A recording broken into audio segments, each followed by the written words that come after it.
this deplorable, despicable human being that occupies the White House should not be there. They say, Maxine, please don't say impeachment anymore.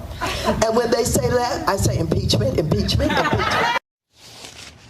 Well, just last year, Democratic leaders told us that impeachment was not on the agenda. Nobody believed them.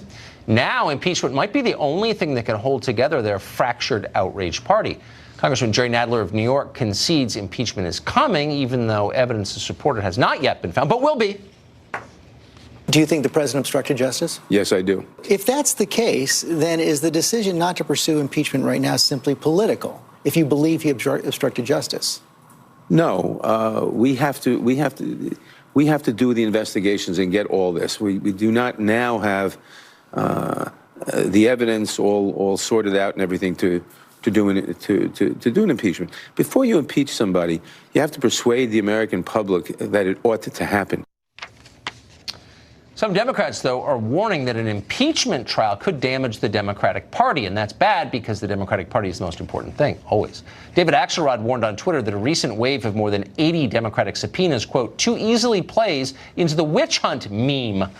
Longtime Clinton family aide Greg Hale tweeted this, quote, please don't do it. Please don't impeach him. It won't help us win in 2020. He deserves it. I believe that. But what's the best long-term play for the country? Question mark. Dana Perino hosts the Daily Briefing, of course, one of our favorite people in the building. She joins us tonight. So, double question. Okay.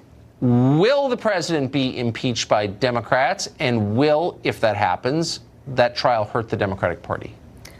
Well, I think if they do it, of course, yes, I think they all know that it's going to hurt the Democratic Party. That's why you see people like David Axelrod and Greg Hale, and there's others saying, right, whoa, whoa, whoa, like, they got to tap the brakes. But I think what's happening now, Tucker, there's three types of Democrats.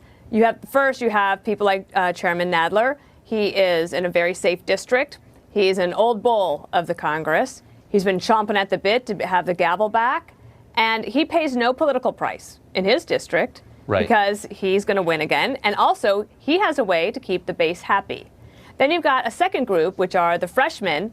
They won in very tough districts, right? They're in 40 seats. Most of those were in Republican-held districts that could easily be switched back in 2020 to Republicans because that's how swing districts work.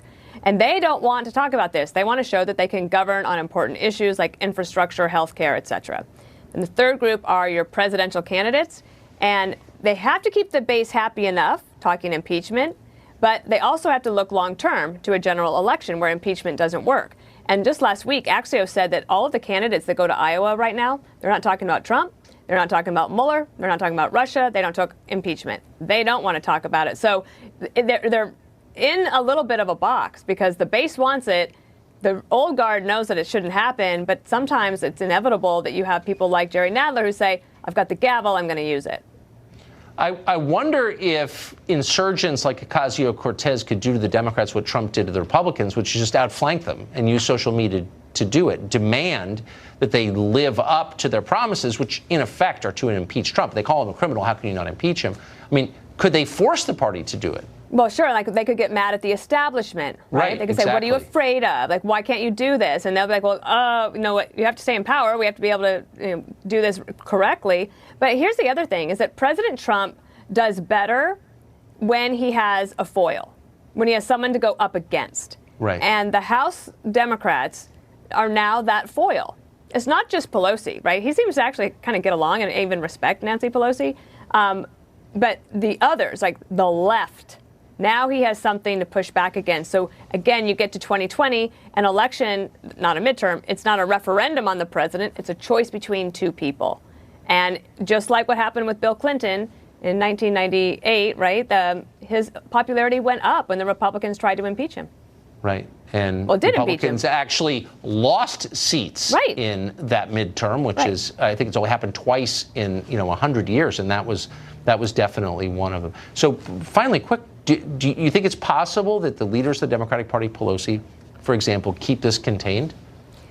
I think it'll be very difficult. And I think if you look at the debate that the House Democrats are having just right now about whether to have a resolution on the floor to condemn anti-Semitism, they can't even do that, right? So who is really the leader of the Democratic Party right now?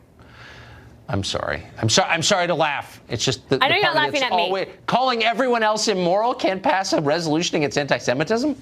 It's a really hard. It's a tough choice. It tells you a lot. Dana Perino, it is never tough to talk to you. It's always a pleasure. Love Thank you seeing very you. much. Thanks, Tucker.